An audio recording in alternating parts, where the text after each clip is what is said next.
Hello, welcome to my channel study best. तर आज आपण क्लास 10th महाराष्ट्र बोर्डचा अल्जेब्राचा चॅप्टर नंबर 6 म्हणजे लास्ट चॅप्टर जो आहे स्टॅटिस्टिक्स तो पाहणार आहे. त्यामधले प्रॅक्टिस सेट 6.1 यामधली अगोदरचे बेसिक जे आहेत ते आपण आजच्या व्हिडिओमध्ये पाहणार आहोत. तर चला स्टार्ट करूया व्हिडिओ.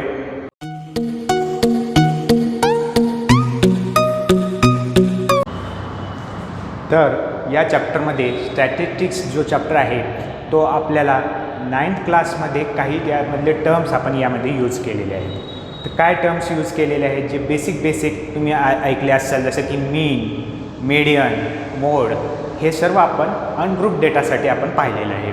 तर आजच्या व्हिडिओमध्ये आपण जे प्रॅक्टिस सेट 6.1 आहे त्याचं बेसिक जे आहे त्याच्यासाठी बेसिक जे लागणार आहे ते आपण पाहणार आहोत. सर्वात पहिल्यांदा या चॅप्टरमधलं पहा, स्टॅटिस्टिक्स या चॅप्टरमधलं सर्वात मेजर ऑफ सेंट्रल टेंडन्सी आपल्याला लेट स्टडी म्हणून दिलेलं आहे.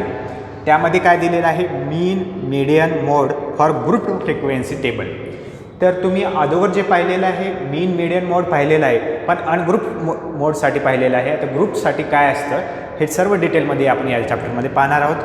त्यानंतर graphical representation of statistical data या चॅप्टरमध्ये आपण पाहणार आहोत. Histogram, frequency polygon, pie diagram. तर तुम्ही ऑलरेडी बार ग्राफ काय असतं, पुन्हा स्टेप बार ग्राफ काय असतं किंवा बार ग्राफचे वेगवेगळे जे प्रकार आहेत ते आपण ते ऑलरेडी पाहिलेले आहेत. तर या चॅप्टरमध्ये थोडं पुढचं जे आहे हिस्टोग्राम, फ्रिक्वेन्सी पॉलिगॉन आणि पाय डायग्राम आपण या चॅप्टरमध्ये पाहणार आहोत. त्यामधलं पाय डायग्राम हे एक्झाम पॉईंट ऑफ व्ह्यू हे खूप इम्पॉर्टंट आहे, जे डिटेलमध्ये मी पुढे सांगत राहील तुम्हाला. तर सर्वात पहिल्यांदा जी थिअरी दिलेली आहे आपल्या पुस्तकामधली ती थोडीशी आपण रिवाईज करून बघू काय आहे.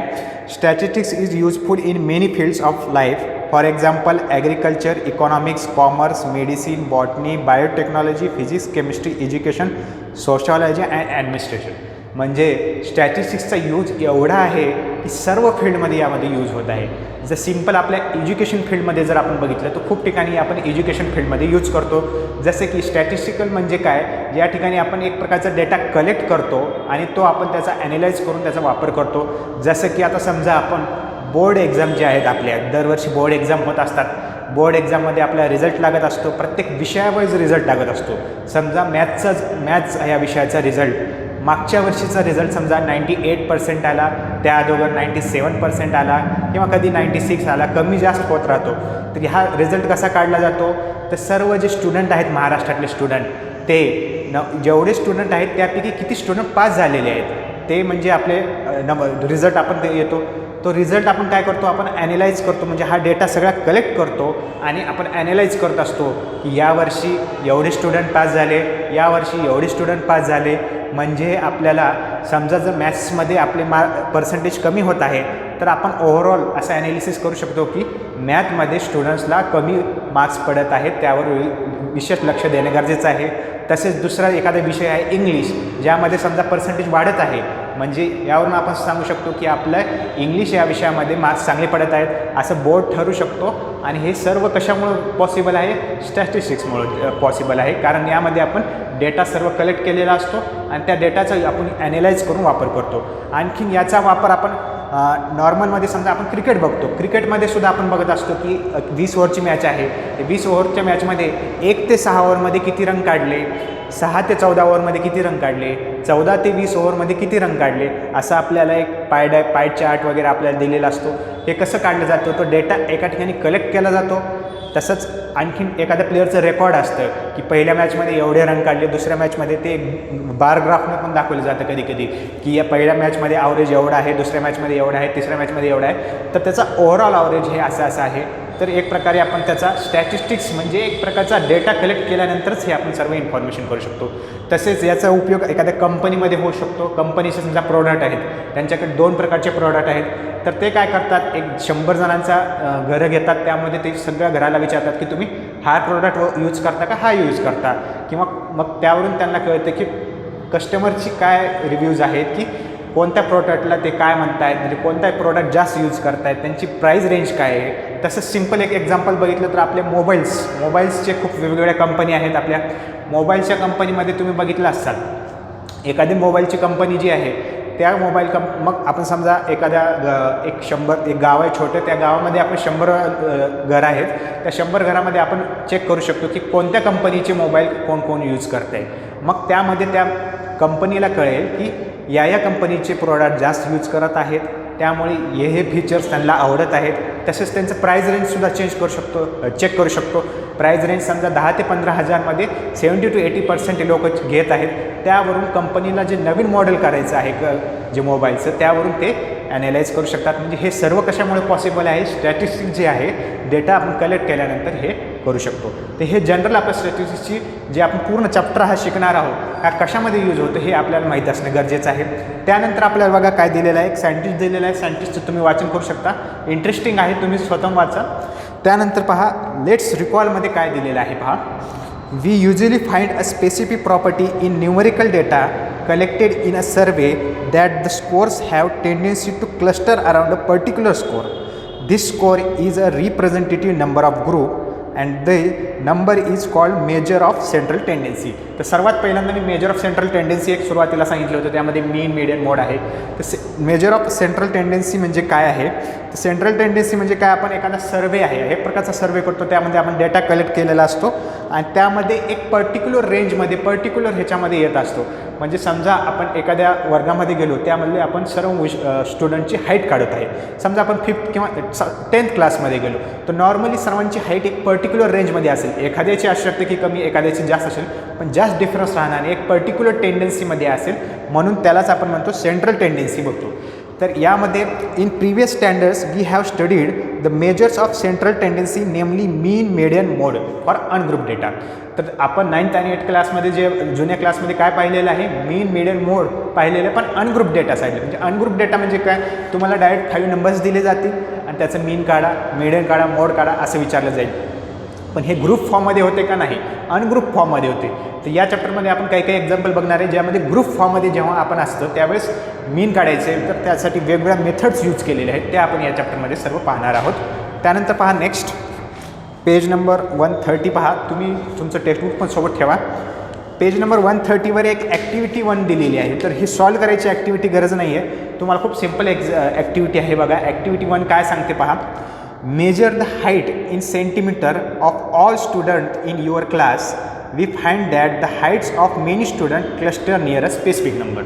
आता मी आत्ताच एक एक्झाम्पल सांगितलं होतं की एखादा क्लास आहे, क्लास 10th आहे, आपण असं गृहीत धरा. क्लास 10thमध्ये आपले त्या सर्व स्टुडंटची आपल्याला हाईट मोजायची. समजा एखाद्याची हाईट असेल 160 असेल, 155 असेल, 158 असेल, एखाद्याची थोडीशी कमी असेल, एखाद्याची जास्त असेल, पण नियरली एका क्लस्टर रेंजमध्ये असेल, एक 10 ते 20च्या रेंजमध्ये असेल की एवढ्या सेंटीमीटरमध्येच ती रेंजमध्ये असते. ठीक आहे. त्यानंतर ॲक्टिव्हिटी 2 पहा. Collect a number of fallen leaves of people tree, distribute the leaves among the student and ask them to measure the lengths of them and record the lengths. We notice that their lengths tend to cluster around a number. तर तुम्हाला काय करायचं, एक simple एक पिपलचं tree जे आहे त्यामधलं तुम्हाला काय करायचं आहे, ते जे लीव्ज येतात, जे त्याचे पाने येतात, ते खाली पडल्यानंतर ते घ्यायचे आहेत. ते प्रत्येक स्टुडंटला एक एक एक एक एक एक द्यायचं आहे आणि प्रत्येकाला ते हाईट मोजायला सांगायचं आहे. तर ते पर्टिक्युलर रेंजमध्ये येणार आहे, त्याच्यामध्ये डिफरन्शिएट होणार आहे, पण पर्टिक्युलर रेंजमध्ये येणार आहे.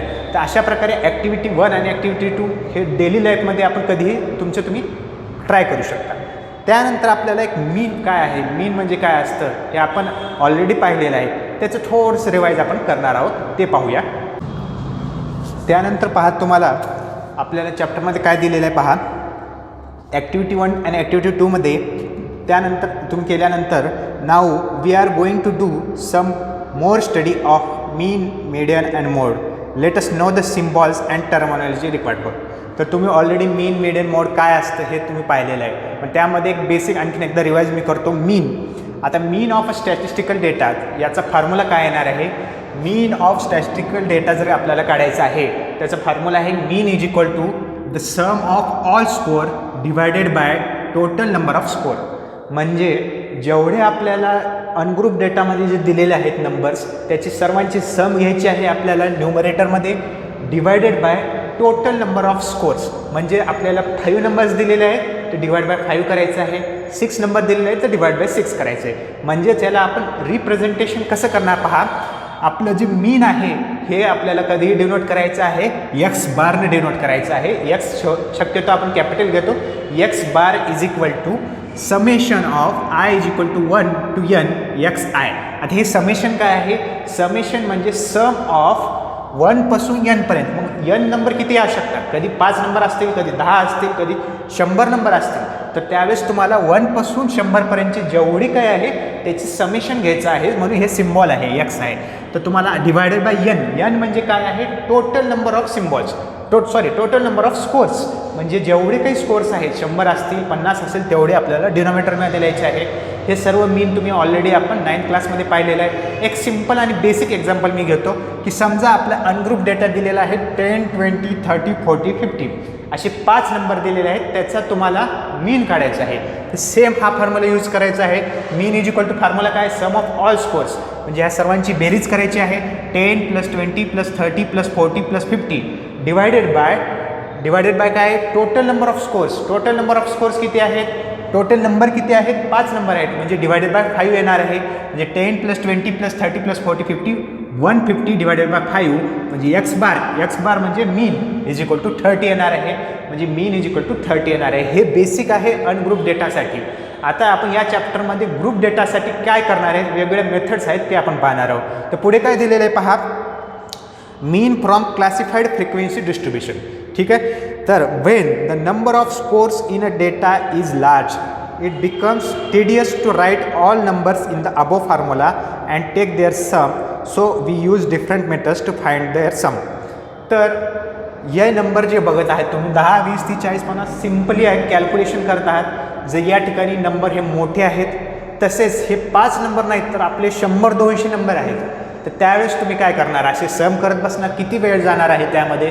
त्यामुळे ही जी अनग्रुप डेटासाठी जी सिम्पल जी मेथड आहे ही यूज करणं खूप डिफिकल्ट जाणार आहे. त्यासाठी आपल्याला वेगवेगळ्या मेथड्स आपण या चॅप्टरमध्ये पाहणार आहोत. जसं की sometimes large data collected from experiment is presented in a table. तर जेव्हा लार्ज डेटा आहे आपल्याकडे त्यावेळेस आपल्याला एका टेबल फॉर्ममध्ये करायचं आहे, त्याला ग्रुप करायचं आहे, स्पेसिफिक ग्रुपमध्ये त्याला डिस्ट्रीब्यूट करायचं आहे आणि त्यानंतर त्याचं मीन काढायचं आहे. In that case we cannot find the exact mean from statistic. Let us find approximate or number near by. तर आता यामध्ये काय होणार, आता समजा आपले 100-200 नंबर आहेत, तर त्यावेळेस आपल्याला ग्रुपमध्ये घ्यावं लागेल, टेबल एक तयार करावं लागेल. या चॅप्टरमध्ये आपल्याला सर्व तेच करायचं आहे. आणि त्यावेळेस ज्यावेळेसचं जे मीन येणार आहे ते एक्झॅक्ट मीन असेल का, हे जे आहे एक्झॅक्ट 30 आहे हे आपण सांगू शकतो.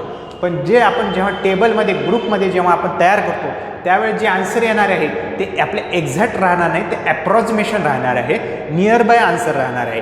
तर त्यासाठी वेगवेगळे मेथड्स आहेत. जसं की मेथड आहे डायरेक्ट मेथड आहे, खूप सिम्पल जाते, त्यावर रिलेटेड आपण एक्झाम्पल पाहणार आहोत. पुन्हा त्याच्यानंतरची जी पुढची नेक्स्ट मेथड आहे ती ॲझ्युम मीन मेथड आहे, ती पाहणार आहोत आणि त्याचे एक्झाम्पल पाहणार आहोत. आणि त्यानंतरची जी थर्ड जी मेथड आहे स्टेप डिव्हिजन मेथड, त्याच्यासारखीच मेथड आहेत, ते सर्व एक्झाम्पल आपण पाहणार आहोत. जर तुम्ही हे बेसिक सर्व व्यवस्थित केलं तर तुम्हाला प्रॅक्टिस सेट खूप इझी जाईल. तर आता सर्वात पहिल्यांदा आपण मीन काढण्यासाठी ज्या वेगवेगळ्या मेथड आहेत त्यामधली सर्वात सिम्पल जी मेथड आहे ती म्हणजे डायरेक्ट मीन मेथड, ते पाहणार आहोत. तर डायरेक्ट मेथडमध्ये काय दिलेलं आहे, एक सिम्पल एक एक्झाम्पल दिलेलं आहे, ते मी सॉल्व करून दाखवतो. त्यानंतरचे जे 2 सॉल्ड एक्झाम्पल आहेत ते तुम्ही ट्राय करा.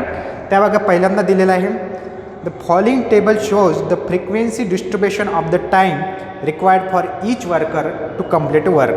From the table find the mean of time required to complete the job for a worker. तर पेज नंबर 130वर तुम्हाला एक एक्झाम्पल दिसत आहे. त्यामध्ये तुम्हाला दिलेलं आहे टाईम दिलेला आहे for each worker to complete the work आणि खाली नंबर ऑफ वर्कर्स दिलेला आहे. तर पहिलं दिलेलं आहे 15 to 19 दिलेलं आहे, 10 दिलेलं आहे. 15 to 19 हे आहेत आपले काय आहे, 15 to 19 हे आपलं टाईम आहे आणि हे फ्रिक्वेन्सी म्हणजे वर्कर आहे. तर सर्वात पहिल्यांदा आपल्याला क्लास लिहायचा आहे, त्यानंतर क्लास मार्क आहे. क्लास मार्क कसं काढायचं ते पण मी सांगतो. फ्रिक्वेन्सी लिहायची आहे आणि त्यानंतर क्लास मार्क हे इंटू हे क्लास मार्क इंटू फ्रिक्वेन्सी हे काढायचं आहे.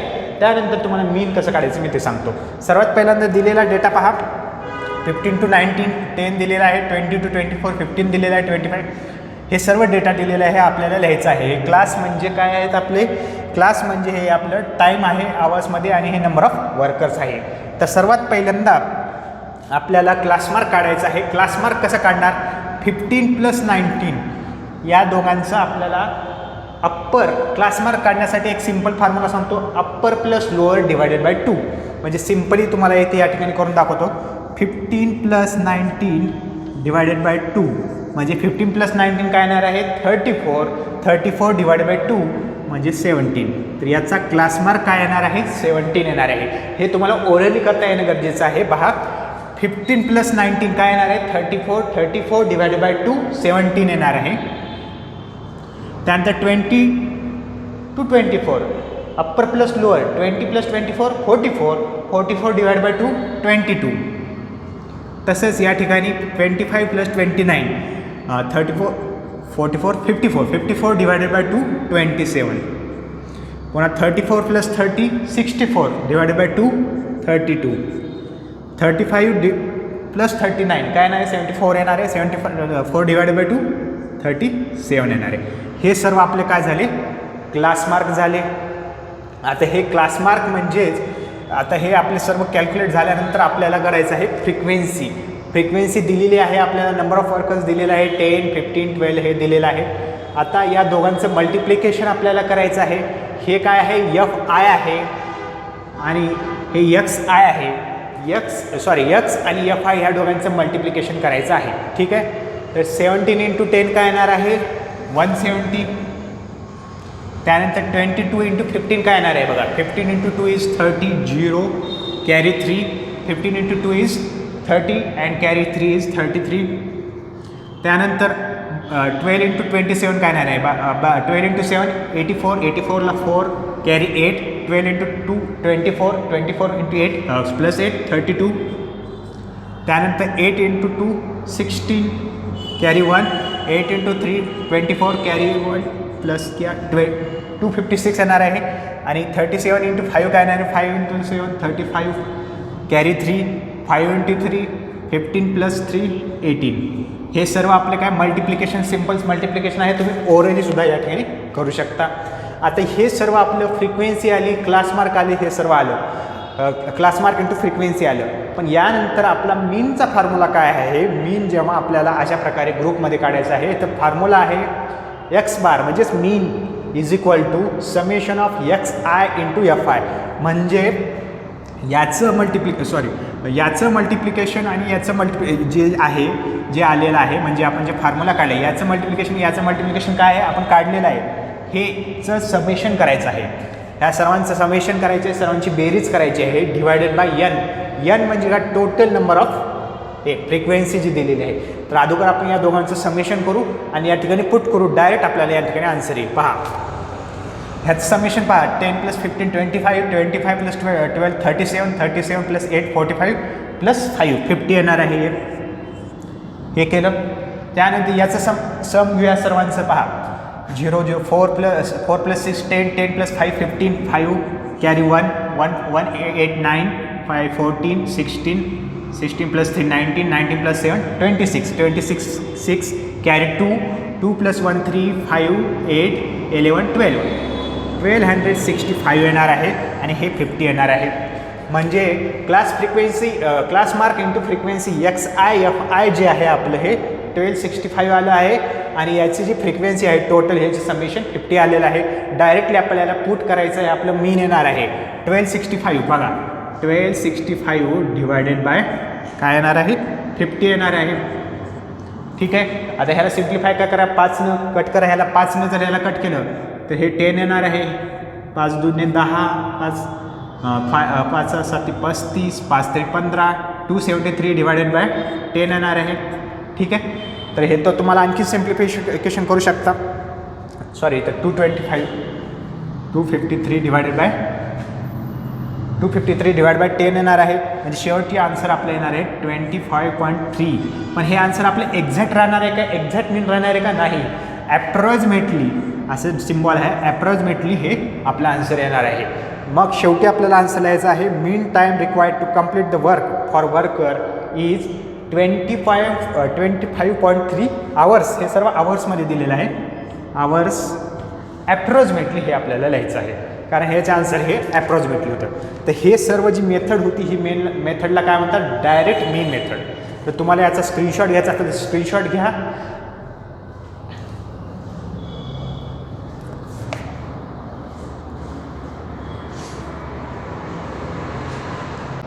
नंतर जर पाहिलं तुम्हाला तर सॉल्ड एक्झाम्पल दिले आहेत, 2 सॉल्ड एक्झाम्पल आहेत जे की तुम्ही स्वतः करायचे आहेत. मी थोडंसं सांगतो तुम्हाला. पेज नंबर 131वर बघा काय दिलेलं आहे. The percentage of marks of 50 students in a test given following table. तर तुम्हाला पर्सेंटेज दिलेले आहेत मार्क्सचे 0 to 20मध्ये काही स्टुडंट आहेत. तर सेम प्रोसेस करायचं आहे. पहिल्यांदा आपल्याला क्लास लिहायचा आहे, म्हणजे या ठिकाणी 0 to 20, 20 to 42 हे सर्व येणार आहे. फ्रिक्वेन्सी काय येणार आहे, फ्रिक्वेन्सी 3, 7, 15, 25 जे दिलेलं आहे या ठिकाणी पुट करायचं आहे. त्यानंतर तुम्हाला क्लास मार्क काढायचा आहे, म्हणजे आता 0 to 20मध्ये क्लास मार्क काय येणार आहे, 0 + 20 / 2 म्हणजे 10 येणार आहे. या ठिकाणी 20 + 40 60 / 2 30 येणार आहे. तसा क्लास मार्क काढायचा आहे. पुन्हा क्लास मार्कने फ्रिक्वेन्सीला मल्टिप्लाय करायचं आहे. हे तुम्हाला आन्सर येणार आहे. याचं समेशन घ्यायचं आहे, याचं समेशन घ्यायचं आहे आणि या फॉर्म्युल्यामध्ये पुट करायचं आहे. डायरेक्टली तुम्हाला याचा आन्सर येईल 56.8 असा आन्सर येणार आहे.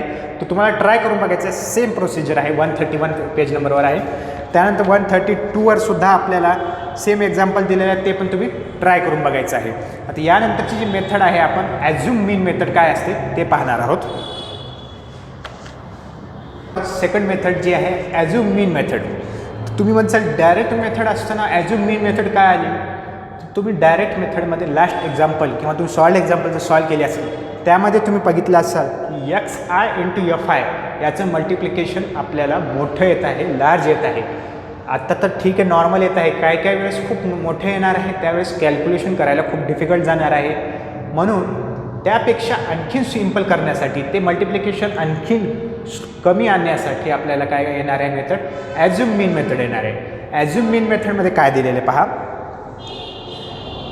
इन दिस एक्झाम्पल अबो, म्हणजे हे जे मागचे मेथडमध्ये आपण एक्झाम्पल पाहिले त्यामध्ये we have sometimes the product of XI × FI is very large. Hence it become difficult to calculate the mean by direct method. So we are using a assume mean method आपण या ठिकाणी use करणार आहे. तर यासाठी एक simple example, assume mean method काय असतं यासाठी एक सिम्पल एक्झाम्पल आपल्या बुकमध्ये दिले आहे, तेच एक्झाम्पल मी घेतो आहे.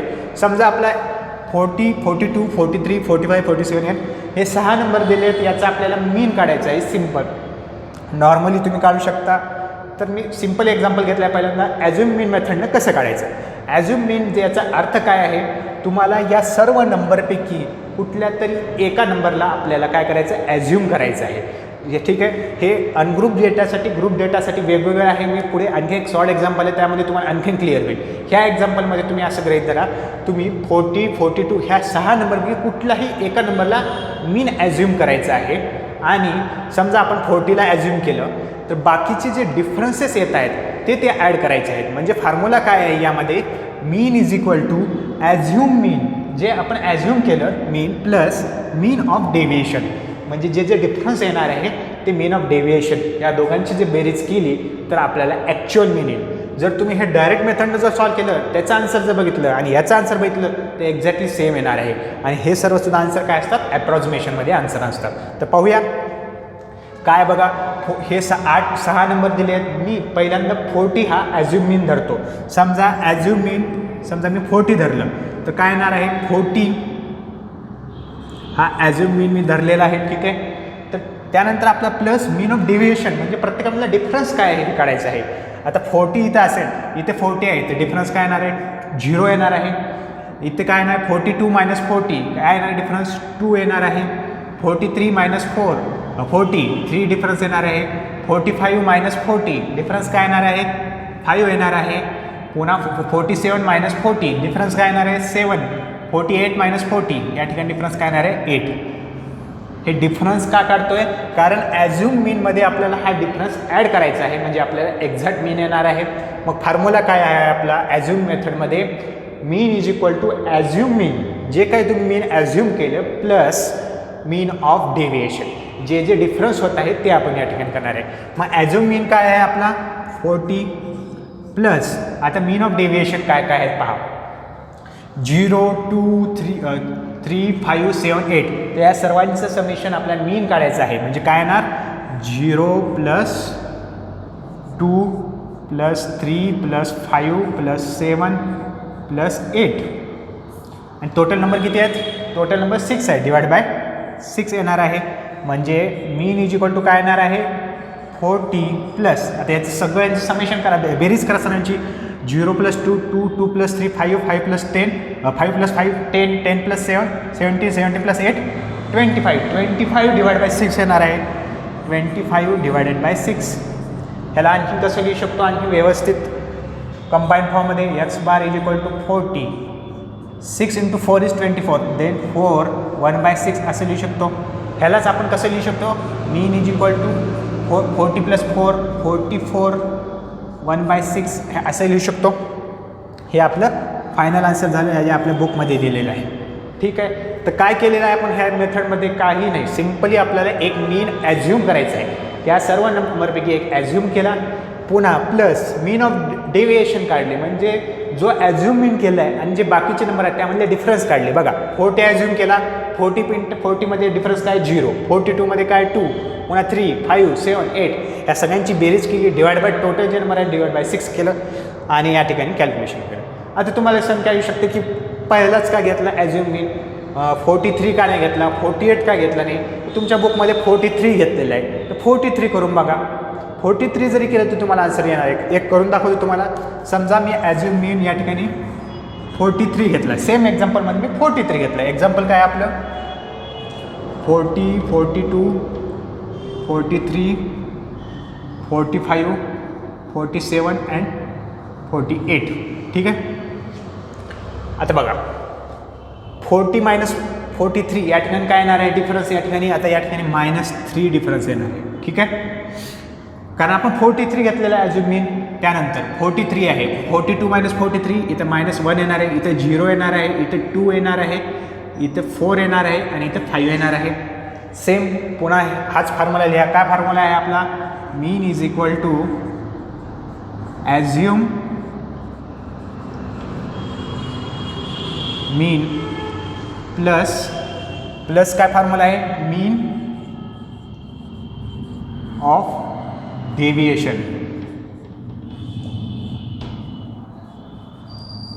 चला ॲझ्युम मीन काय केलेलं आहे या ठिकाणी आपण 43 प्लस, आता मीन ऑफ डेविएशन या ठिकाणी वेगळं येणार आहे. काय येणार आहे पहा, -3 plus -1 plus 0 plus 2 plus 4 plus 5 divided by total किती 6 येणार आहे. म्हणजे काय येणार आहे 43 प्लस, आता या ठिकाणी आपल्याला याची बेरीज करायची आहे आणि डिवाइड बाय 6 करायचं आहे. बघा -3 -4 1 -4 -4 plus 0 0 -4 plus 2 -2 plus 4 is 2 2 plus 5 is 7 7 divide by 6 येणार आहे. म्हणजेच ह्याला आपण काय लिहू शकतो 43 प्लस 1 डिवाइड बाय 6 असं लिहू शकतो. 43 प्लस 1 इज 44 44 1 डिवायडेड बाय 6 हे आपलं आन्सर आलं. या ठिकाणी पण आपलं आन्सर हे झालं होतं, या ठिकाणी पण आन्सर हे झालं आहे आपलं. म्हणजे आपण ॲझ्युम मीन काहीही घेऊ शकतो. 48 घेऊन बघा तुम्ही, 47 घेऊन बघा, फक्त आपल्याला ह्या मेथडनं करायचं आहे, मीन ऑफ डेविएशन काढायचं आहे. तर अशा प्रकारे करू शकतो. म्हणजे जे डायरेक्ट मेथडमध्ये आपल्याला जे प्रोडक्ट करायचं होतं ते काम या ठिकाणी कमी झालेलं आहे. आणखीन याचं एक सॉल्ड एक्झाम्पल घेऊ, ज्यामध्ये ग्रुप आहे. ते एक्झाम्पल घेतल्यानंतर तुम्हाला आणखी व्यवस्थित कळेल. हे एक सॉल्ड एक्झाम्पल दिलेलं आहे ते आपण पाहूया. तर एक्झाम्पल नंबर 1 पेज नंबर 133 वर बघा काय दिलेलं आहे. The daily sale of 100 vegetable vendors is given in the following table. तर टेबल दिलेलं आहे, त्यामध्ये डेली सेल दिलेला आहे आणि नंबर ऑफ वेंडर्स दिलेला आहे. तर डेली सेल्स जे आहे आपण ते क्लासमध्ये घेऊ. ते आहेत 1000 to 150 100 500 1500 पुन्हा 1500 ते 2000 2000 ते 2500 3000 असे सर्व दिलेलं आहे. आणि त्याच्या फ्रिक्वेन्सीसुद्धा आपल्याला दिलेल्या आहेत. फ्रिक्वेन्सीलाच राहिले. फ्रिक्वेन्सी आहे पहिल्याची 15, दुसऱ्याची आहे 20 आणि तिसऱ्याची आहे 35 आणि फोर्थची आहे 30. ह्या फ्रिक्वेन्सीसुद्धा आपल्याला देण्यात आलेल्या आहेत. तर आपल्याला यामध्ये सर्वात पहिल्यांदा जसं मागच्या मेथडला काय होतं, पहिल्यांदा क्लास मार्क काढणं गरजेचं आहे. काही जणांना या ठिकाणी कन्फ्यूज होतं की या ठिकाणी आपण मीन कोणतं घ्यायचं, ॲझ्युम मीन कोणतं घ्यायचं. तर तसं नाही आहे. पहिल्यांदा आपल्याला याचा क्लास मार्क काढायचा आहे आणि क्लास मार्कमधली एखादी व्हॅल्यू आपल्याला ॲझ्युम मीन करायची. तर क्लास मार्क काय आहे, upper plus lower divide by 2. पहा अप्पर काय आहे 1000 म्हणजे 1000 प्लस 1500 म्हणजे 2500 2500 भागिले 2 म्हणजे 1250. इथे काय येणार आहे 1750. तुम्ही कॅल्क्युलेट करा. इथे काय येणार आहे 2250, इथे काय येणार आहे 2750. हे सगळे काय झाले आपले क्लास मार्क झाले. त्यानंतर आपल्याला या चारपैकी कुठलेही एक ॲझ्युम करायचं आहे. ॲझ्युम मीन करायचं आहे, कुठलेही करू शकता. समजा मी जे बुकमध्ये दिले तेच करतो, हे याला ॲझ्युम मीन केलेलं आहे. म्हणजे माझं 2250 हे माझं ॲझ्युम मीन आहे. तर ॲझ्युम मीन या ठिकाणी मी लिहित आहे 2250. हे तुम्ही चारपैकी कुठलेही करू शकता. त्यानंतरचा टेबल आहे डेव्हिएशन आपल्याला काढायचं आहे. म्हणजे ॲक्झ्युम मीनमध्ये आणि ॲक्च्युअल जे मीन होते त्यामधला डिफरन्स आपल्याला काढायचा आहे. म्हणजे पहा 2250 हे आपण घेतलेलं आहे. 1250 मायनस 2250, 1250 मायनस 2250 काय येणार आहे -1000. त्यानंतर 750 आणि 2250मध्ये 500चा डिफरन्स पण मायनसमध्ये येणार, -500. आता 2250 आणि 2250 यामध्ये डिफरन्स काय येणार आहे 0. आणि 2750 मायनस 2250 या ठिकाणी काय येणार आहे 500. हे काय झाले आपले डेव्हिएशन झाले.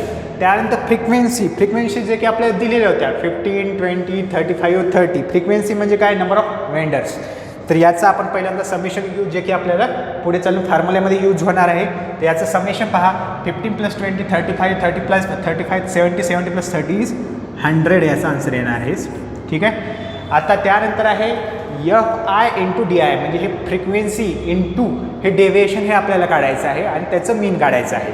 तर याचं काय येणार पहा FI DI 15 × 1000 15,000 मायनस 15,000. त्यानंतर 20 × 500 20,000 20,000 20 × 5 इज 100, लेकिन मायनस में. ठीक आहे, -10,000. त्यानंतर 0 × 35 इथे काय येणार आहे 0 आणि येथे काय येणार 500 × 3 इज 15,000 येणार आहे. पण हे प्लसमध्ये येणार आहे. ठीक आहे. आता या FI DIचे आपल्याला समेशन करायचं आहे. बघा -15,000 -10,000 -25,000 येणार आहे. हे तर 0 आहे आणि हे काय येणार आहे 15,000 येणार आहे. म्हणजे -10,000 हे आपलं आन्सर येणार आहे. -10,000. ठीक आहे. हे मायनसमध्ये आन्सर येणार आहे. हे -10,000 आणि हे 100 आलेलं आहे. ठीक आहे. तर आपल्याला सर्वात पहिल्यांदा आपल्याला DI काढायचं आहे. तर DI कसं काढणार आपण या ठिकाणी लिहितो. ठीक आहे, इथे लिहितो. समजा DI = काय येणार आहे FI DI divided by FI येणार आहे. म्हणजे हे समेशन जेवढं आलं तेवढं डिवायडेड बाय ह्या फ्रिक्वेन्सी येणार आहे. ह्याचं समेशन काय आलं आहे -10,000 -10,000 डिवायडेड बाय 100. म्हणजे हे काय येणार आहे -100. हे आपलं काय येणार आहे डेव्हिएशन येणार आहे. हा डिफरन्स येणार आहे. ठीक आहे, -100. त्यानंतर आपला फॉर्म्युला काय आहे मीन = ॲझ्युम मेथडमध्ये ॲझ्युम मीन प्लस डेव्हिएशन. ॲझ्युम मीन आपण सुरुवातीला काय केलं होतं पहा 2250 2250 आपण केलं होतं. म्हणजे ॲझ्युम मीन = 2250 प्लस डेव्हिएशन काय आलं आपलं -100. म्हणून -100 करायचं आहे.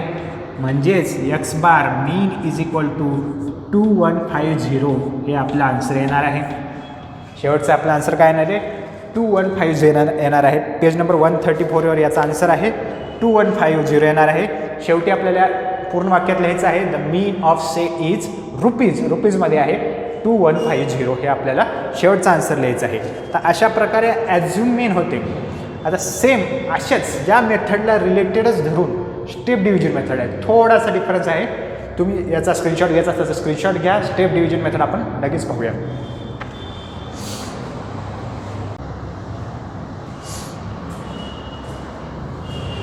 तर नेक्स्ट मेथड आहे आपली, त्या मेथडचं नाव आहे स्टेप डिव्हिजन मेथड. तर सर्वात पहिल्यांदा आपण डायरेक्ट मेथड पाहिली, त्यानंतर ॲझ्युम मीन मेथड पाहिली आणि त्यानंतर आपण पाहत आहोत स्टेप डिव्हिजन मेथड. डायरेक्टवरून आपण ॲझ्युम मेथड का वापरले, कारण डायरेक्टमध्ये कॅल्क्युलेशन लार्ज नंबरसाठी खूप डिफिकल्ट जात होतं. तसेच ॲझ्युम मीन मेथडमध्ये लास्ट एक्झाम्पल आपणमध्ये पाहिलं असेल किंवा तुम्ही शॉर्ट एक्झाम्पलमध्ये पाहिलं असेल, ज्यावेळेस आपले DIच्या व्हॅल्यू येतात, DI आणि त्या दुसऱ्याचं मल्टिप्लिकेशन FIचं करतो, ते पण कधी कधी आपले लार्ज नंबर येत आहे. त्यामुळे तेव्हासुद्धा आपल्याला डिफिकल्टी जाते. जेव्हा मल्टिप्लिकेशन करायला मोठे लार्ज नंबरमध्ये, त्यामुळे आणखीन त्याला सिम्पल करण्यासाठी आपल्याला येत आहे step division method. Step division method जवळपास ॲझ्युम मीन मेथडसारखीच आहे, फक्त एक स्टेप या ठिकाणी वाढणार आहे.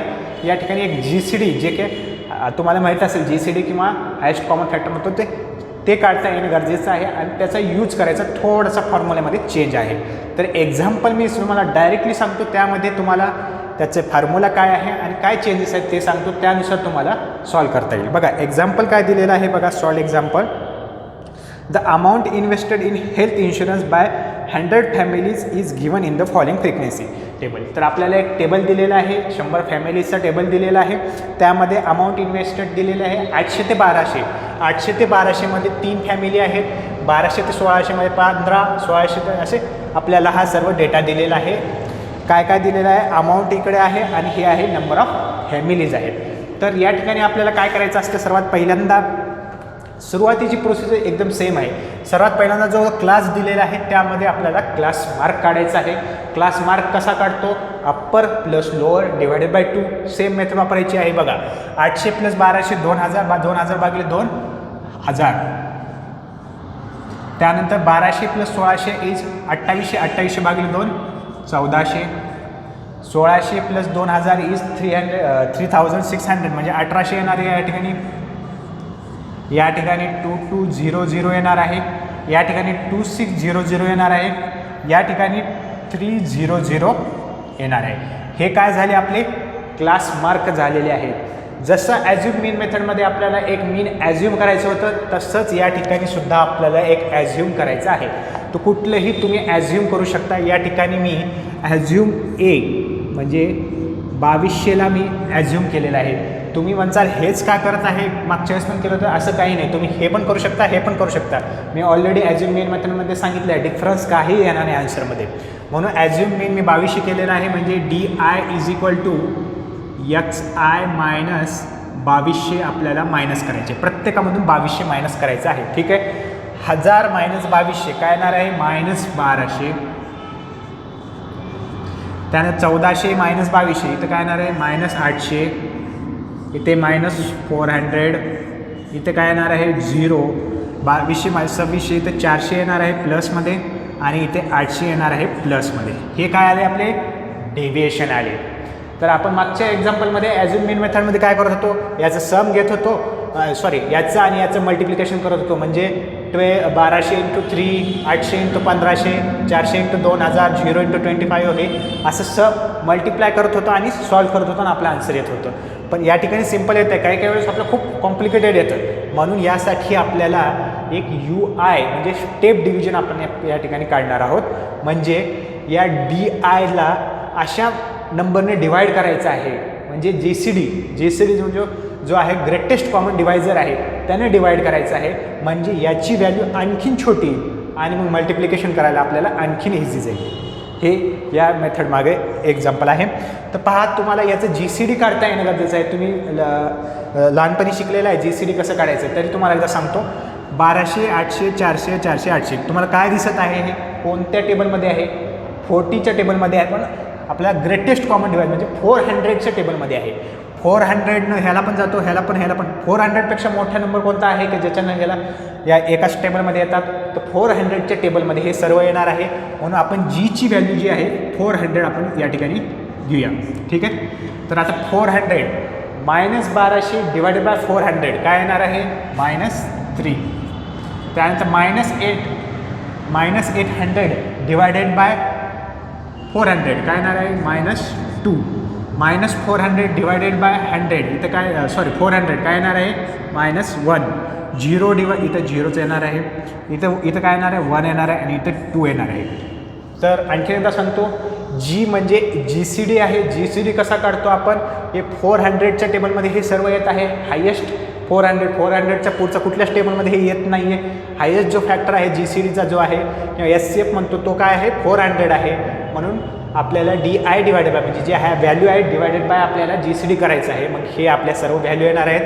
त्यानंतर आपल्या फ्रिक्वेन्सी आपल्याला सर्व दिलेले आहेत. या दोघांचं मल्टिप्लिकेशन करायचं आहे. आता बघा किती सिम्पल जाईल, -3 ते या दोघांचं मल्टिप्लिकेशन करून पहा. -3 × 3 काय येणार आहे, -9 येणार आहे. त्यानंतर -2 × 15 इथं काय येणार आहे -30 येणार आहे. त्यानंतर -1 × 2 हे थोडं खालीवर झाले. -1 × 2 इज -20 येणार आहे. त्यानंतर 0 × 25 0 येणार आहे. 1 × 30 इज 30 येणार आहे. आणि 2 × 7 इज 14 येणार आहे. हे काय झाले आपले FI × UI step division. UI आपण डिनोट करत आहे. UI म्हणजे काय होतं DI / G. DI आपण इथं काढले होतं डेव्हिएशन डिवाइड बाय GCD जो GCD नंबर घेतला. तर याचं आणि याचं आपण आता समेशन घेऊया. याचं समेशन घ्या फ्रिक्वेन्सीचं पहिल्यांदा 15 + 3 18 18 20 38 38 5 43 53 63 93 93 7 100 100 या ठिकाणी आपलं फ्रिक्वेन्सीचं समेशन येणार आहे.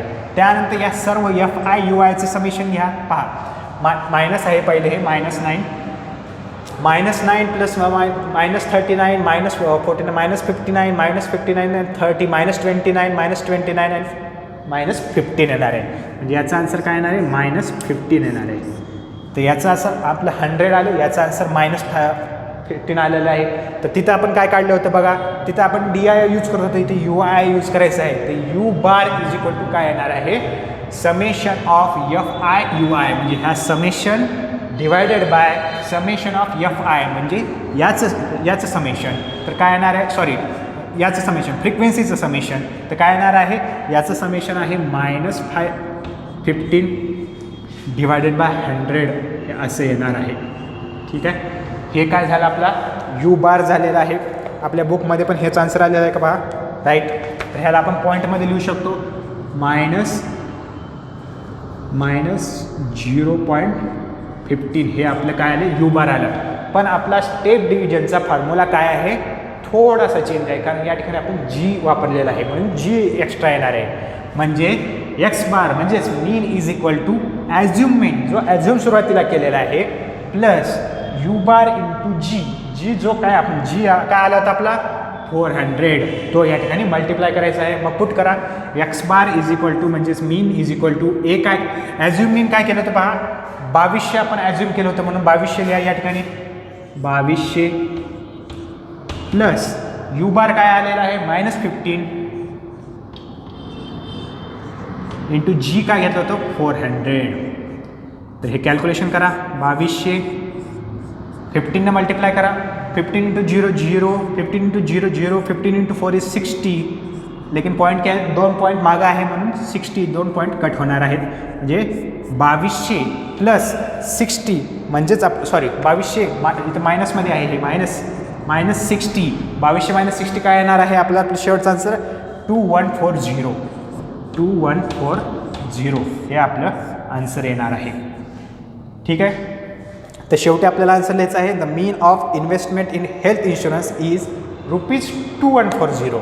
आणखीन एकदा मी रिवाईज करतो काय काय करायचं आहे. सर्वात पहिल्यांदा क्लास काढल्यानंतर क्लास मार्क काढायचा आहे जो की आपण मागच्या मेथडला पण केलेला आहे. क्लास मार्क कसं काढतो upper limit plus upper plus lower divide by 2 म्हणजे 800 प्लस 1200 डिवाइड बाय 2 म्हणजे 1000 असं प्रत्येकाचं काढायचं आहे. यामधलं कुठलेही एक ॲझ्युम करायचं आहे. कुठलेही ॲझ्युम करू शकता. मी या ठिकाणी 2200 ॲझ्युम केलं होतं तुम्ही दुसरं ॲझ्युम करू शकता. 2200 ॲझ्युम केल्यानंतर आपल्याला या ठिकाणी डेव्हिएशन करायचा डिफरन्स काढायचा आहे. डिफरन्स कसं काढणार 1000 - 2200 1400 - 2200 1800 - 2200 हे सर्व व्हॅल्यू आल्यानंतर आता एक्स्ट्रा आपला पार्ट येतो UI कसं काढतो आपण डेव्हिएशन डिवाइड बाय GCD काय आहे बघा. ह्या टेबलमध्ये कोणत्या टेबलमध्ये येत आहे 400च्या टेबल आणि तो हायेस्ट आहे GCD म्हणून 400ने याला डिवाइड करायचं आहे.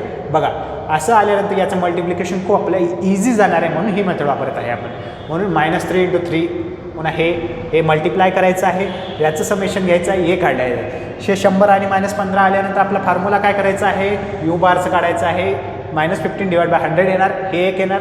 आता स्टेप डिव्हिजन मेथडमध्ये थोडासा डिफरन्स आहे. इथे G येणार आहे फक्त म्हणजेच X bar is equal to assumed mean plus U bar × G. तिथं आपण D बार घेत होतो तर U बार × G U बार जो आहे आणि G आपला GCD जो आपण घेतला होता 400 कॅल्क्युलेशन करायचं आणि आपला आन्सर येणार आहे. तर अशा प्रकारे ही आपली जी सुरुवातीची थिअरी आहे ती 6.1च्या अगोदरची प्रॅक्टिस सेटची ती होती. यावरच रिलेटेड आपला पूर्ण प्रॅक्टिस सेट 6.1 आहे. जर तुम्ही हे व्यवस्थित केलं तर तुम्हाला 6.1 किंवा प्रॉब्लेम सेटमधले सुद्धा कुठलाही प्रॉब्लेम तुम्हाला खूप इझिली जाईल.